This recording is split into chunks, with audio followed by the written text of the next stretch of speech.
आप शिक्षक हैं, बच्चों को पढ़ाते हैं, युवा पीढ़ी कैसी होना चाहिए? क्या इस तरह का ये जो घटनाक्रम हुआ है, देश को जो युवा है भटक गया है, क्या उसको देश के प्रति समर्पित होना चाहिए? होना चाहिए। हमारे देश के हर नागरिक को ये सीखना चाहिए कि कैसे क्या कर सकते अपने देश के लिए, धर्म वर्म के अनुसार नहीं, अपने देश के लिए जीना चाहिए।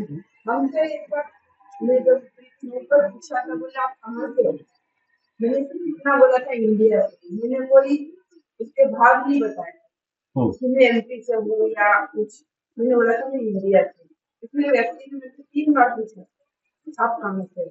जब मैं वो मशीन से कर रही थी तो उसने पूछा था आप कहाँ से हो? बोला मैं इंडिया से हूँ। तो ये जो भी हुआ है, असली मुख्य जो सिखा रहा है और असली जो गुनाहगार थे जिनने बंदूक चलाई थी, उनको बंदूक से उड़ाना चाहिए, उनके सामने उड़ाना चाहिए। जब बेगुनाहों को जान ले रहे थे, कोई डर नहीं था, कोई खौफ नहीं था उन्हें, कुछ भी जरा सा, कुछ भी नहीं, एक शिकन नहीं थी उनके चेहरे पे। और आपको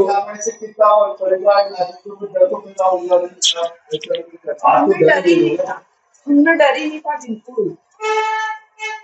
जो उनकी सरगना है, उनके आतंकी हद्दों का अटैक किया है सेना ने। मैं आपसे बस ये निवेदन है, मुझे बोलते हैं मेरी बेटी अस्पताल में भर्ती है, अभी उसको कल ले जाएगी। आपसे निवेदन है क्या? मैं और कुछ नहीं। थोड़ी सी आज, लेकिन आप लोगों को लगा कि कहीं ना कहीं से नया तो मिला, जस्टिस जिसकी बात पूरा देश कर रहा था, आज जस्टिस है। जो 4 काम है उनको मारना, उनमें वो खौफ आना चाहिए कि बच्चे ऐसा ना करें। खौफ आना चाहिए, इन आतंकियों के चेहरे पे खौफ आना चाहिए। अच्छा, आज भी अपने चेहरे पे जब आप आंखें बंद करती है, वो याद आ जाता है, वो आतंकियों के चेहरे, देखो आतंकी वो तो आता है। सर मैं न्यूज के सामने बोलती हूँ, मैंने मेरे मिस्टर को एक गोली खाते हुए देखी। मेरे मीडिया वाले मेरे को बार बार उनको गोली खाते हुए देख रही थी। आपको तो मालूम पड़ा कि भारत ने हमला करने वाले एक आप जैसे ही कर्मी आके उन्होंने बताया सुबह 6 बजे जी। ये भारत ने पाकिस्तान पर हमला कर दिया है, उसके बाद आपको लगा कि ये न्याय मिलना चाहिए था, ये न्याय की जरूरत थी, इस देश को जरूरत थी।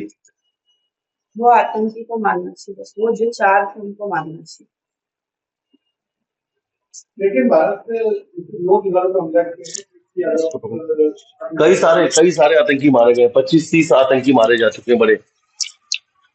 पर वो 4 आदमी उनके चेहरे, उनके सब कुछ याद है, तो वो ये मरेंगे जब तक कैसे कोई जिएगा। आपके बेटे को मालूम है कि भारत में हमला किया? मैं मेरी बेटी मेरा बेटा अभी भारत नहीं है, मालूम उनको नहीं मालूम। वो 2 बजे से जग रहे हैं, वो ट्रेन में हूँ, उसको पैर में जनारी में हॉस्पिटल में जाऊंगी। ये वही बेटी जो पहलगाम में इन्हें चोट लगी थी, घायल हुई थी? हाँ, पहलगाम की जगह, पहलगाम के हॉस्पिटल के सामने जो गिरे थे। भारत की जॉब से संतुष्ट है कि और क्या जा रही है अभी आप?